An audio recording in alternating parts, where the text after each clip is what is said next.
9ാമത് രാജ്യാന്തര ഡോക്യുമെന്ററി ഹ്രസ്വ ചലച്ചിത്രമേളയ്ക്ക് തിരുവനന്തപുരത്ത് തിരിതെളിഞ്ഞു. ഹെൻറി ഹ്യൂഗ്സിന്റെ ഡേ 1 എന്ന ഹ്രസ്വ ചിത്രത്തോടെയാണ് മേളയ്ക്ക് തുടക്കമായത്. സമൂഹത്തിലെ സ്ഥാപിത താൽപര്യക്കാർ മറച്ചുവെക്കാൻ ആഗ്രഹിക്കുന്ന കാര്യങ്ങൾ ഡോക്യുമെന്ററിയിലൂടെ ഉയർത്തിപ്പിടിക്കണമെന്ന് മുഖ്യമന്ത്രി പിണറായി വിജയൻ പറഞ്ഞു. വനവും വന്യജീവിതവും പ്രമേയമാക്കിയ 204 ഹ്രസ്വചിത്രങ്ങളാണ് 9ാമത് രാജ്യാന്തര ഡോക്യുമെന്ററി ഹ്രസ്വചിത്ര ചലച്ചിത്രമേളയിലൂടെ പ്രദർശനത്തിനായി എത്തുന്നത്. 6 വിഭാഗങ്ങളിലായി 81 ചിത്രങ്ങളാണ് മേളയിൽ മത്സരത്തിനായി മാറ്റുരയ്ക്കുന്നത്. തിരുവനന്തപുരം കൈരളി തിയേറ്ററിൽ നടന്ന പ്രൗഢഗംഭീരമായ ചടങ്ങിൽ മുഖ്യമന്ത്രി പിണറായി വിജയൻ ഉദ്ഘാടനം നിർവഹിച്ചു. ചലച്ചിത്ര മേഖലയിലേക്ക് സ്ത്രീ സാന്നിധ്യം ശക്തമാകണമെന്ന് മുഖ്യമന്ത്രി പറഞ്ഞു.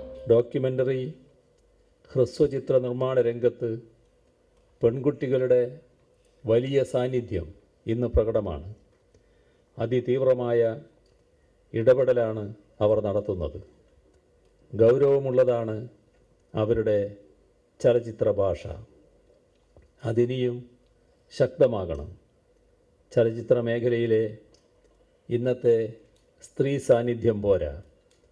ഡോക്യുമെൻ്ററി ഹ്രസ്വചിത്ര മേഖലകളിൽ നിന്നും അവരുടെ വളർച്ച ചലച്ചിത്ര രംഗത്തെത്തണം. നടിയും ഗായികയുമായ തനിഷ്ക ചാറ്റർജി മുഖ്യാതിഥിയായിരുന്നു. ഉദ്ഘാടന ചിത്രങ്ങളായെത്തിയ ഡേ 1ഉം ഹീ നെയിം മീ മലാലയും മേളയെക്കുറിച്ച് ഏറെ പ്രതീക്ഷകളാണ് ആസ്വാദകർക്ക് നൽകുന്നത്. അഫ്ഗാൻ സ്ത്രീകൾ നേരിടേണ്ടി വരുന്ന ലിംഗമത വിവേചനങ്ങൾ വിശദീകരിക്കുന്നതായിരുന്നു 25 മിനിറ്റ് മാത്രം ദൈർഘ്യമുള്ള ഡേ 1 എന്ന ഹ്രസ്വചിത്രം.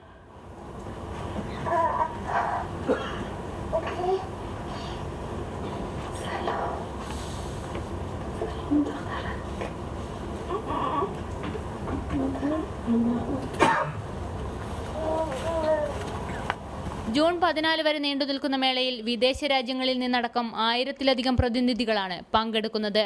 റിപ്പോർട്ടർ, തിരുവനന്തപുരം.